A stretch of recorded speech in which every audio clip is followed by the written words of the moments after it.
We didn't want to just rebuild the Louisiana that we had. What would a better Louisiana look like? What are the policies and what are the systems that we need to put in place to achieve that? When the storms happened, because they affected everyone, it actually allowed us to have some conversations that we just couldn't have before. It forced folks to kind of really look at who are you going to be? What's going to be your Katrina story? Are you going to be a hero or are you going to be a part of the problem?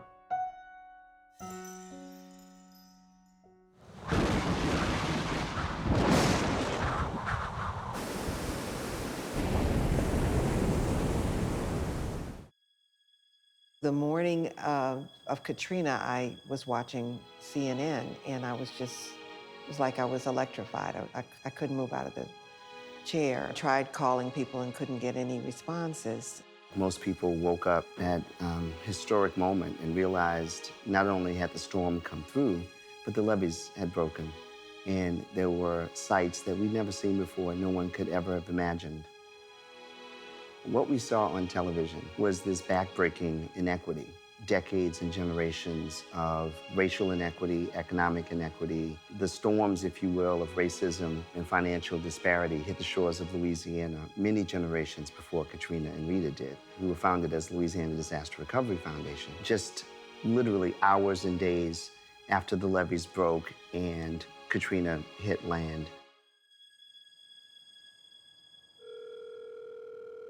I was living in New York at the time, working for the Ford Foundation, but I had received a phone call saying money is coming in from all around the world, and the governor wants to set up a foundation, and we'd like for you to come and help us think this through. And so when I said that to our president at the Ford Foundation, she said, absolutely, we'll cover your costs, just go. And we determined that we really needed to set up a separate foundation for the state. The government couldn't manage it. We did everything that we could do to assure people who were sending money that the money would go for purposes that it was intended.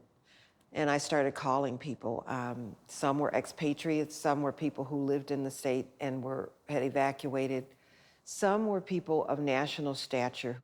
As a native of Louisiana who had been away for many years, I felt a passion to return to help. These were the people from whom I had learned so much and who had shaped me.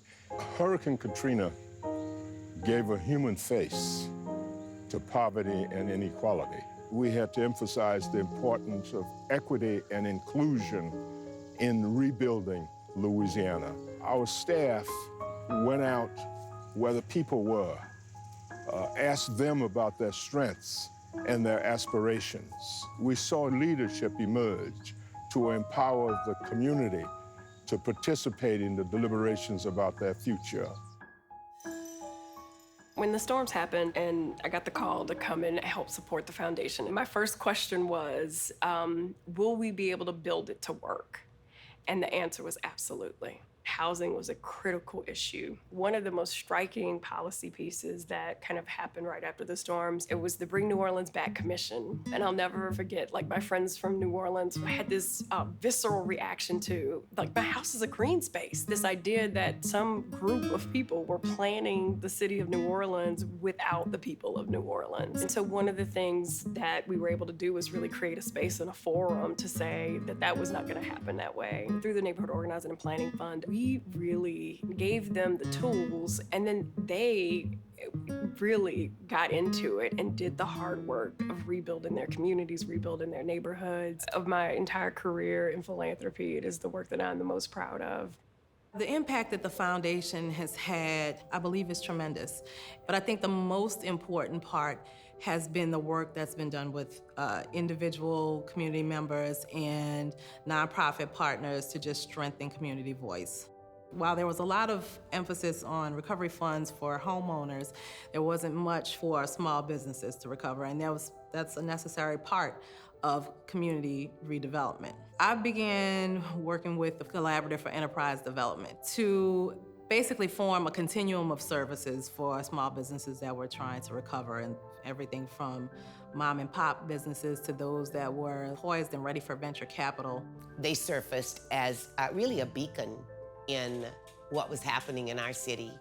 for economic development. What they wanted to do was to affect 300 businesses. With that, we developed 3 programs, all that were unbelievably successful because instead of the 300 clients that they charged the entities with helping, we actually helped more than 1,200 clients over that same period of time. There were child care centers, contractors who had opportunities that they couldn't take because they didn't have the working capital without LDRF. It had a tremendous impact in terms of getting services and money quickly out to small businesses that didn't have the wherewithal to get them otherwise. Magazine Street, Oak Street, Freret Street, all those key corridors, that was LDRF funding. That actually was the flexible funding to go identify those early stage companies and those key areas that recovered the city. I remember coming back right after the city was opened up, and we decided the first thing we had to do was to help entrepreneurs. And LDRF came in with very flexible funding and says, we trust you and go find those great people that are gonna rebuild the city. We were able to provide direct grants to the businesses recovering, direct loans and technical assistance. To me, when they write the story in the recovery of New Orleans, that funding by LDRF was a catalyst to the whole entrepreneurial movement that you now see in New Orleans. The foundation had a real strong interest in food access issues, and Central City, where we're located, is one of the predominant food deserts in the city that was in desperate need. In underserved areas, private capital cannot fully fund these projects, and that's what Foundation for Louisiana has been able to provide. And they do that as a means to the end of addressing the inequities of not having food access. Propeller started really in response to the incredible civic engagement that we saw after the storm. People who were change makers, people who were starting companies could continue, could be sustainable. When we were putting this building together, we were going out looking for financing for the renovation costs.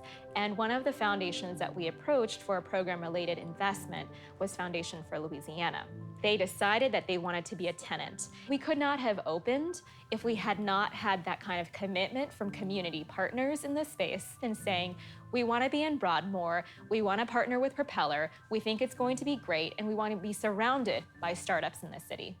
We were able to help more than 3,000 businesses either come back or start their businesses. We were able to develop more than 10,000 units of safe and affordable housing, an amazing amount of work. The then Louisiana Disaster Recovery Foundation embarked on a journey asking the question, what would or could the future look like?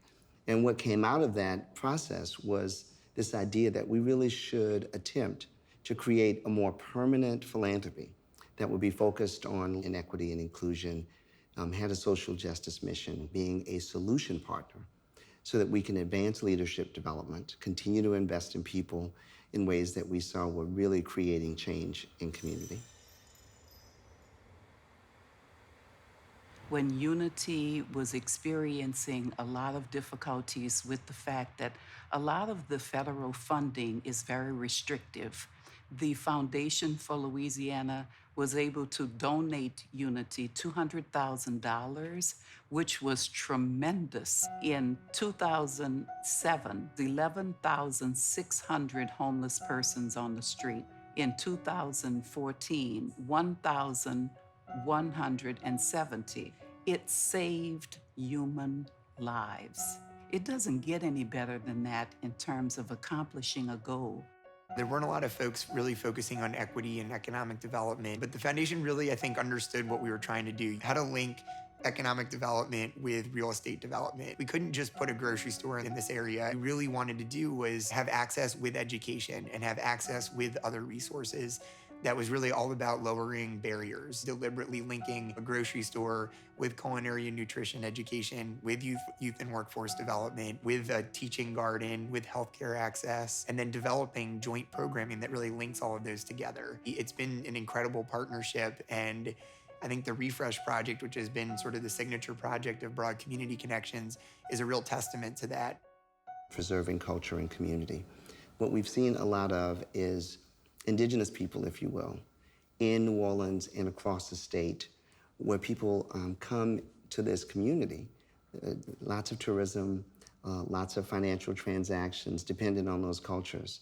But the people who own those cultures rarely get to participate in those economies. A city is defined by the people who live there, its spirit and its culture. The thing that makes people come from around the world to this city, I assure you, it is what it feels like, cultural markings. The foundation came in and they began to talk about how they could help the Mardi Gras Indians themselves coming to the forefront. I had the opportunity to become a part of the foundation's programming in January of 2014 by collaborating within that room with people from all over the city who also were what we call culture bearers. We were able to realize that what we had was a jewel. FFL's commitment to preserve the voices and the spirit of the people who maintain indigenous cultural traditions that emanate is a model for other organizations. We were able to offer some trainings to some of the culture bearers in the LEAD program. Information about how culture bearers in particular, who are holding cultures sometimes rooted in different ethnicities and races of people, how we can strengthen the work of actually maintaining culture and tradition. I've seen what happens when you invest in people. I think Louisiana's people are its most valuable resource. Now Newcorp is convening the Black Mardi Gras Indian Co-op to monetize what they do. Having all of these folks come together as a group, we can create the rising tide. You know, when the tide rises, all boats, sail? So we're trying to rise the tide for all boats. This is a story that people will tell for a very, very long time. This city that was almost drowned and how the people fought back. They fought back because there's a resilient culture that lives here. We fought back because there's a way in which we know and we understand the need to be able to take that deep breath and try just a little bit harder. The soul would have no rainbows if the eyes did not have tears. I think that sort of captured it. The people were resilient because they had the faith that someday hope in history would rhyme and to rise from the adversity better than they were before. We came into being because of the largesse of people around the world who thought Louisiana was very important and they're too special to be lost. Now it's time for Louisianans to give. We're also welcoming and encouraging of people outside the state to give. FFL still remains the only foundation in this state that is committed to policy change, advocacy, and actual strategies that will help communities to be more self-sufficient and inclusive. What we've been able to see at the Foundation for Louisiana over the last 10 years is that people showed a strength and resilience against all odds. They came back to this community, they're rebuilding and have rebuilt their lives in ways that I don't think anyone could have imagined.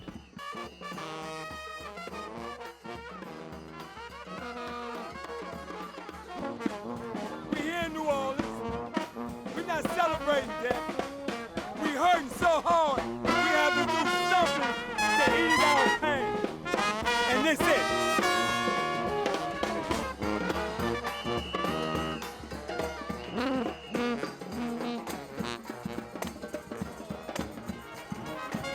So I want to welcome you to this evening.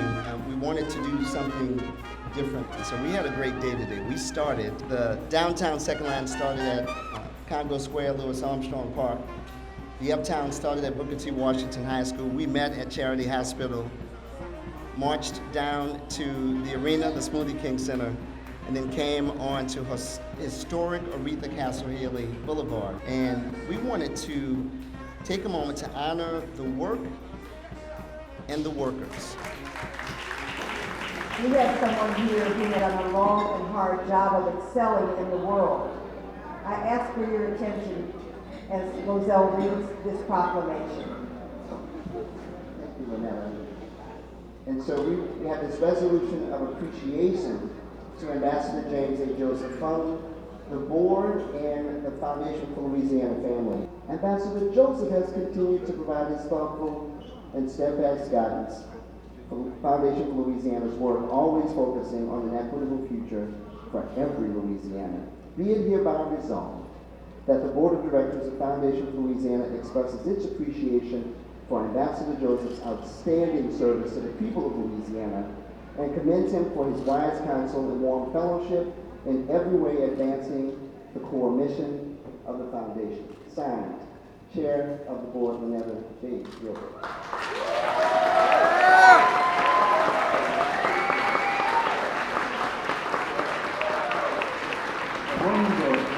great people with whom I work as chair of the Disaster Recovery Foundation, and the Foundation for Louisiana.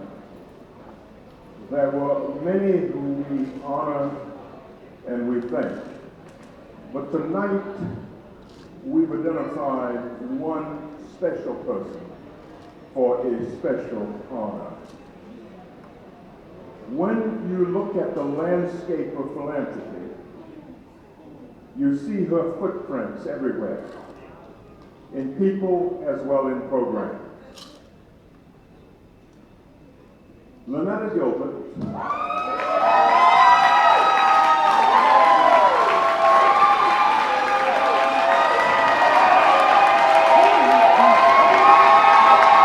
supported social justice philanthropy before it became a part of the vocabulary of Foundation office. She worked to help people to help themselves when others were debating how to implement their own ideas. I have known Lynetta personally since her days at the Greater New Orleans Foundation, and I have partnered with her on many ventures since that others were reluctant to support because of the risk of failure or the inability to recognize potential. So Lynetta, we honor you tonight because while others talked about social justice philanthropy, you served as a senior program officer at the Ford Foundation with social justice philanthropy as your portfolio. We honor you because when others talked about the public purpose of philanthropy, you walked the talk and reminded the field of the many ways in which philanthropy differs from charity. Finally, we honor you because you made each of us a better board member or a better member of the staff. May you continue to remind all of us that while charity is good, justice is better.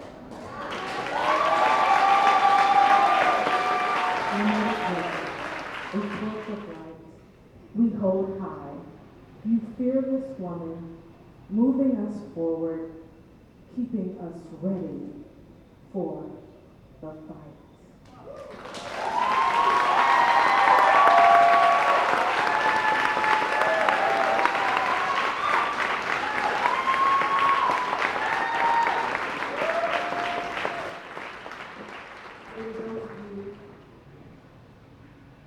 Who are uncertain of what you are called to do or your purpose, keep asking. God has already decided for you. You just have to be available for it. For those of you who are faith-based people, we are talking about love. For those of you who don't have a faith base, we're talking about love. We didn't know what this foundation would look like. We never really knew. We thought we knew, but we never really knew of the competence and commitment that was throughout Louisiana. We couldn't have done it without you. We cannot do it without you. Please hang in there with us and know that we really do love and want to continue to work with you. Enjoy yourselves. Thank you.